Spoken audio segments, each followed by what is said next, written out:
अगर 50 की उम्र पार कर ली है तो ये 5 बातें भूलना मत। सबसे पहला, हाफ सेंचुरी तुमने पूरी कर ली है। सेंचुरी नॉर्मली लोगों की होती नहीं।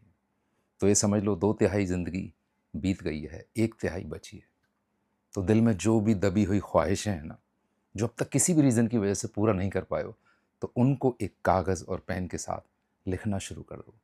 भले ही पूरी हो या ना हो, लेकिन आपके पास एहसास होना चाहिए कि ये चीज़ें मुझे पूरी करने की कोशिश ज़रूर करनी है जाने से पहले। नंबर 2 पर है आपकी हेल्थ, आपका स्वास्थ्य।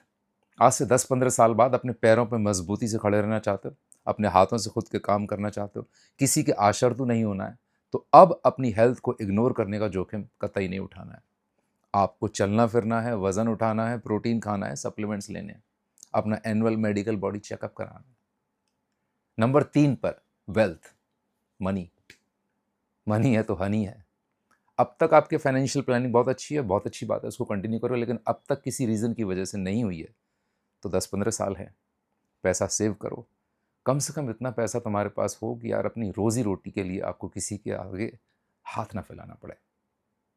नंबर 4, मुझे लगता है यार 50 की उम्र के बाद ना इंसान की ज़िंदगी में हैप्पीनेस से भी ज़्यादा इंपॉर्टेंट हो जाती है पीस, मन की शांति, सुकून।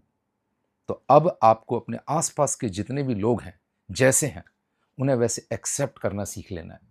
और जिस किसी से भी आपको तकलीफ है, परेशानी है, उनको फॉरगिव कर दो, माफ़ कर दो। उनके लिए नहीं, अपने लिए, अपने मन की शांति के लिए, सुकून से बची हुई ज़िंदगी जीने के लिए। नंबर 5, और ये बहुत इंपॉर्टेंट है, थोड़ा-सा ऑफ द ट्रैक है, लेकिन आपके जितने भी एसेट्स हैं, लायबिलिटीज़ हैं, इंश्योरेंस पेपर्स हैं, जितने भी ऑफ़िशियल डॉक्यूमेंट्स हैं, उन सबको एक जगह रखो, वेल डॉक्यूमेंटेड फॉर्म में, और आपके लव्ड वंस को उसके बारे में पता हो। गॉड फॉरबिड आपको कभी भी कुछ भी होता है, तो they should know each and everything about your assets, liabilities and everything else. वरना मैंने देखा है लोगों के साथ बहुत गलत हो जाता है, अचानक से कुछ हुआ, people don't know what to do. तो याद रखो कि 50 के बाद सबसे ज़्यादा ज़रूरी है दिल का सुकून, मन की शांति।